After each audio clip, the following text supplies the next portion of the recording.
Bonjour tout le monde, bienvenue sur ma chaîne YouTube. Je suis Kim et aujourd'hui, je suis avec vous pour vous présenter mon book haul des derniers mois, donc des 3 derniers mois précisément, avril, mai et juin. Puis j'avais envie de vous montrer tous les livres que j'avais acquis mois par mois. On va commencer par mes achats, ensuite les services de presse reçus et à la toute fin, on va faire la partie unboxing. J'ai super hâte. Donc sans plus tarder, allons-y!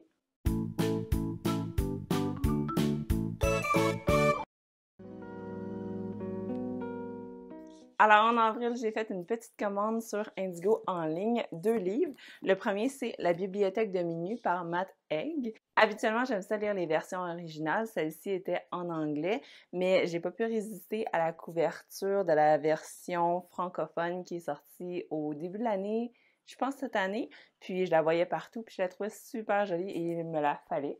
Donc, je l'ai achetée, même si je l'ai trouvée quand même assez chère. De quoi ça parle cette superbe couverture? On va suivre Nora Sid qui, à 35 ans, a le désir de mourir. Avant de commettre l'irréparable, elle va se retrouver dans une bibliothèque à minuit précisément et on va lui montrer des versions de sa vie si elle avait fait des choix différents. Donc c'est vraiment super intéressant. Personnellement, je l'ai terminé. Je lui ai donné 3,75 sur 5. Je l'ai trouvé très bien, mais des fois un petit peu trop in your face. Donc, il voulait vraiment avoir une morale qui, je pense, peut plaire à beaucoup de personnes. Si je le réalisais, je surlignerais dedans. La seule chose, c'est la manière que c'était dit. Des fois, je trouvais que l'auteur voulait pas nous laisser mettre les pièces ensemble. Il voulait absolument être sûr qu'on ait compris. Donc, il soulignait sa leçon avec 50 surligneurs. Donc, ça, c'est la partie que j'ai moins appréciée. Mais je pense que vous allez quand même passer un bon moment. Une petite lecture d'été qui va quand même vous faire réfléchir, mais qui va peut-être pas vous marquer à vie. Ensuite, un non-fiction, j'avais vraiment envie de lire La grâce de l'imperfection. Lâchez prise sur ce que vous pensez devoir être et soyez qui vous êtes par Brené Brown, dont le choix de traduction me fascine parce qu'en français, c'est La grâce de l'imperfection, alors qu'en version originale, c'est The Gift of Imperfection. Donc, je trouve ça bien dans les deux cas, puis j'ai super hâte de lire. Surtout, c'est en gros, la disposition est le fun, puis ça nous amène à un processus qui est peut-être inconfortable, le fait d'être imparfait, mais on nous apprend, je crois, à vraiment accueillir ce processus-là plus souvent dans notre vie. Donc, c'est quelque chose qui me parlait beaucoup, donc j'ai super hâte de le lire. Ensuite, le seul service de presse que j'ai reçu et demandé au mois d'avril, c'était le Club des Dames d'Argent numéro 1. Donc, il va y avoir 3 tomes. Celui-ci s'appelle Avant et ça va se passer à Rosemère, donc à Montréal. Puis, c'est en novembre 2017 et il va y avoir un club de lecture. Donc, ce sont des personnes dans la soixantaine. Je pense qu'il y en a 8. Puis, ce sont des personnes qui vont se retrouver grâce à Facebook et discuter de livres. Alors, c'est ce qui m'intéressait, de quel livre ils vont parler et comment ils vont en parler. Donc, ça a été publié par Libre Expression et ça a été écrit par Dominique Drouin. Ensuite, au mois de mai, je suis très fière de moi puisque je n'ai pas acheté aucun livre et en plus, je n'en ai reçu aucun des maisons d'édition, donc c'était vraiment un mois parfait. Dans ma petite grille, j'étais très contente d'avoir réussi mon défi de ne pas en acheter aucun puisque j'étais focusée sur le fait de lire seulement des gros livres. Vous irez voir le vlog si ça vous intéresse. Alors, rien du tout à signaler pour cette section-ci. Ensuite, pour le mois de juin, j'ai fait 3 achats. Le premier, c'était d'Emily Henry, dont j'avais beaucoup apprécié Beach Read et People Meet in Vacation. Celui-ci, c'est Book Lovers, donc il y a toujours des livres autour de ces histoires, ce que j'apprécie beaucoup. Dans ce cas-ci, on va suivre un autre personnage qui s'appelle Nora et qui aime les livres. Elle va se faire forcer par sa sœur à aller en voyage en Caroline du Nord pour décrocher un peu puis être un petit peu plus l'héroïne de sa propre vie puisqu'elle vit pas mal à travers les livres. Et c'est là qu'elle va rencontrer Charlie, un éditeur qui est un petit peu boudeur. Puis ça aurait été un meet cute si elle ne l'avait pas déjà rencontré quelques fois déjà. Donc juste pour hâte de lire. En plus avec les valises, ça fait un petit peu lecture d'été. Ensuite, le deuxième livre, c'est le plus populaire de Oscar Wilde. C'est un classique, The Picture of Dorian Gray. Je connais pas l'histoire. Je pense que les grandes lignes, c'est que c'est une personne, Dorian Gray, qui est assez vaine, puis qui est beaucoup attachée à son image. Puis il va comme y avoir un portrait de lui qui est comme déformé, j'ai aucune idée en fait. J'ai super hâte de le lire, puis quand je l'ai reçu, j'étais vraiment très surprise par le côté très mince de ce livre-là. Je sais pas pourquoi je m'attendais à une brique. Finalement non, donc j'ai super hâte de le lire parce qu'il se trouve à être sur les listes de livres préférés, surtout classiques préférés de plusieurs booktubers. Donc j'ai hâte de voir ça et je voulais précisément cette édition-là de Penguin Classic. Et finalement, j'avais envie de mettre du bleu sur ma palle pour le défi de MAPS, c'est-à-dire lire plus québécois en juin. J'ai lu Novice de Stéphane Dompierre, mais je l'avais loué à la bibliothèque, donc ça comptait pas comme un achat. Donc je me suis procuré Mukbang par Fanny Demeur. Je l'ai terminé hier, le 28 juin, puis j'ai beaucoup apprécié. Il y avait un côté un petit peu Black Mirror-esque, donc ça m'a pas déplu du tout, mais ça m'a fait un petit peu peur. J'ai tout de même très hâte de voir les prochains livres de cette autrice-là, qui est vraiment une chouchou sur BookTube Québec, et avec raison. C'est pourquoi celui-ci, je lui ai donné 4,5 sur 5 bols de riz. J'ai vraiment beaucoup aimé sa plume, ça se lisait tout seul, c'était bien écrit, le sujet était vraiment disturbing. Le sentiment qui me reste après ma lecture, c'est vraiment que ce soit la nourriture, que ce soit les publicités louches sur Internet, ou peu importe, si on tombe vraiment dedans, ça peut avoir des effets vraiment néfastes, autant pour nous que pour les gens autour. La culture, c'est d'influence, donc le fait que tu fasses quelque chose, que tu le mettes en ligne, à quel point ça a de l'influence sur les autres. Puis, ce qui était particulier aussi, c'est qu'il y avait beaucoup de codes QR dans ce livre-là. J'ai l'impression que c'était là pour nous sortir de notre lecture volontairement, qu'on soit absorbé par notre cellulaire pour vraiment comme être immersé. Donc, j'ai trouvé ça très brillant. 4,5 très mérité. Alors, on est maintenant à la partie unboxing. Le premier, j'avoue, j'ai triché. Je pense que je l'ai reçu le mois dernier, puis je voulais voir c'était quoi, puis j'ai été vraiment très impressionnée. C'était par les éditions La Bagnole, puis c'est immense. C'est plus gros que ma face. Ça a été écrit par India Desjardins et illustré par Nathalie Dion. Si vous ne connaissez pas l'autrice, elle est vraiment une fan des baleines et dans ce livre-ci, elle a envie de rechercher un peu plus autant dans les faits scientifiques que dans la littérature. C'est quoi les légendes? C'est quoi qui est vrai là-dedans? C'est quoi les histoires autour de ça? Puis elle nous offre un très beau livre pour nous en parler plus. J'ai l'impression que ce livre-là a été fait avec beaucoup de bienveillance. On veut vraiment éduquer les lecteurs sur la chasse des baleines, l'observation, est-ce que ça peut être dangereux pour elles, comment que les baleines communiquent aussi, à quel point les enjeux écologiques ont des impacts sur elles. Donc ça a l'air d'être vraiment informatif, mais très bien concis, avec les belles illustrations, c'est pas comme trop chargé. C'est aussi jeunesse, donc c'est pour ça que je trouve ça le fun qu'on vise les jeunes pour vraiment les éduquer rapidement sur les impacts que nous, les humains, on a, qu'est-ce que ça peut avoir comme conséquence sur les espèces qui vivent, surtout celles qui sont à risque d'extinction. Donc ça va me faire plaisir de lire avec ma fille pour pouvoir en apprendre un peu plus sur les baleines. Le prochain roman, je vous en avais parlé dans ma vidéo Nouvelles littéraires du mois de mai, et c'est Jusqu'à ce que ça fasse bang par Alexandra Larochelle, encore une fois publié par les éditions de La Bagnole.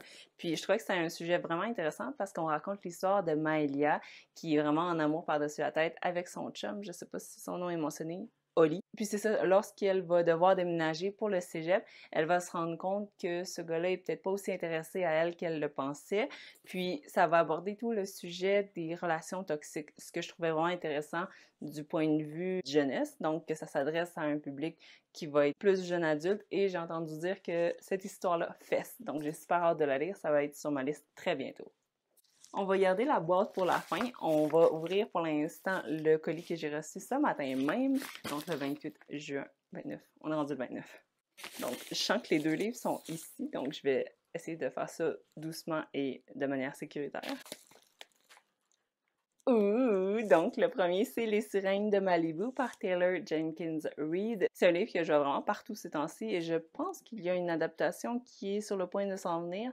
Bref, je sais pas grand-chose sur ce livre-là, sinon qu'il est très apprécié par beaucoup de booktubers. Je sais pas grand-chose du résumé, je viens de le lire rapidement, mais en gros, ça va se passer en août 1983, à Malibu, évidemment.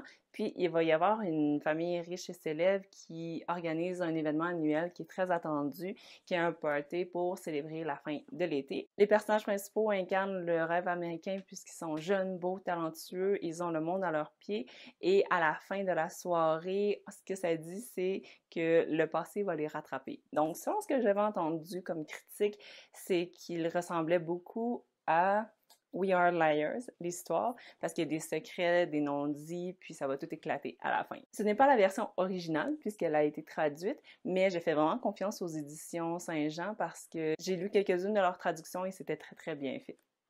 Et le second livre, je ne peux pas le faire d'un geste smooth, mais bon. La femme de l'éclusier, tome 1, par Lucie-France Dutremble. Donc, je pourrais être 100% honnête avec vous, j'aime pas les romans historiques d'habitude. Puis j'ai vraiment 100% décidé de lire ce livre-là parce qu'il y avait des vibes d'été, romantiques, robe d'époque. J'aime quand même assez ça. Puis ça raconte l'histoire de Marguerite Allaire qui va être vraiment charmée par un homme qu'elle va épouser, sauf que très peu après la nuit de noces, elle va complètement désenchantée. Elle va découvrir un homme différent qui est plus colérique. Alors, adieu son rêve de conte de fées. Ils vont être installés dans une modeste maison à Saint-Roch-sur-Richelieu, donc ça se passe au Québec. Et lorsqu'elle va mettre sa fille au monde, elle va se promettre que les choses vont être différentes, changer pour le mieux. Donc, j'ai super hâte de lire. Surtout que le tome 2 va paraître, je pense, à l'automne. J'avais jamais entendu le nom de cette autrice-là. Faut dire que je lis pas ce genre historique-là, mais elle a déjà 11 romans derrière la cravate et il paraît qu'elle est très, très, très populaire et appréciée. Donc, ça suffisait à me mettre en confiance. Et finalement, on est rendu à la partie de la boîte. Donc, c'est le temps de l'unboxing. Tirer ici. OK, puis après, je fais quoi?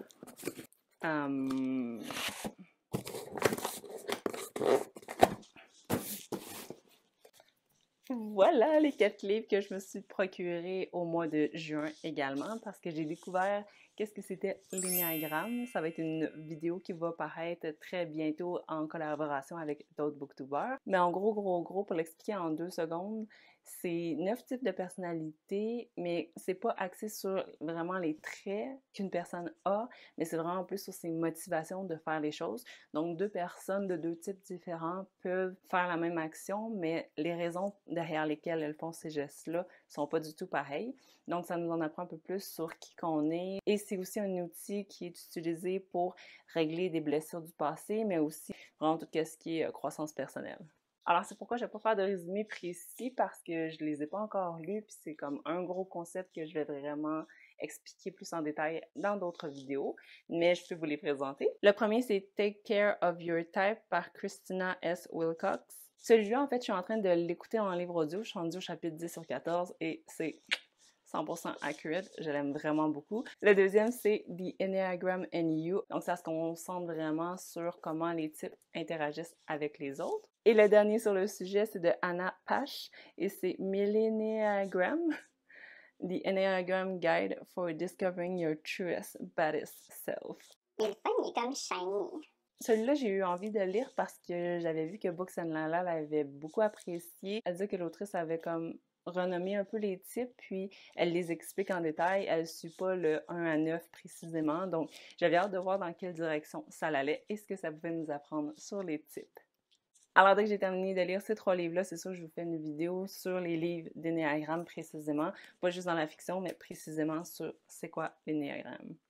Et finalement, le dernier livre, c'est Your Best Year Ever par Michael Hyatt. Puis c'est une recommandation que j'avais entendue dans un workshop quelconque sur la productivité, puis il recensait vraiment ses livres parce qu'il en a écrit d'autres. Puis dans ce cas-ci, on nous propose vraiment un plan en 5 étapes pour pouvoir se faire de meilleurs objectifs pour vraiment atteindre nos rêves, mais aussi quoi faire quand on est bloqué, qu'est-ce qu'on peut faire pour améliorer les petites actions du quotidien qui vont mener à de meilleures habitudes pour nous rendre où on veut se rendre. Donc, ça aussi, c'est un livre qui est un peu en lien avec mon type. Donc, vous en savez plus très bientôt, je vous promets. Alors, on est rendu à la partie awkward où j'essaie de tous vous les montrer d'un coup, sans les échapper. Alors voilà, je vous promets un résumé très bientôt sur ces lectures-là. J'espère que vous avez apprécié ce book haul. Moi, oui et non. c'est des mixed feelings, les book hauls, parce que j'adore ça, avoir de nouvelles découvertes à lire, mais en même temps, c'est un petit setback sur mon objectif de MH Tapal. J'aime vraiment pas ça, voir mon objectif monter, parce que le but, c'est qu'il soit le plus bas possible. Donc, chaque fois que je reçois des livres des éditeurs, ou que j'en achète moi-même, ça me ramène un petit peu en arrière. C'est pourquoi le mois de juillet, je vais essayer de copier le mois de mai, c'est-à-dire ne pas acheter aucun livre et ne pas en demander en service de presse pour essayer d'avoir un autre mois à zéro. Parce que le mois d'août, je vais en recevoir. Sur ça, abonnez-vous à la chaîne si le contenu des livres vous intéresse et surtout pour avoir des nouvelles de mes lectures. Je vous retrouve dans une prochaine vidéo. Bye!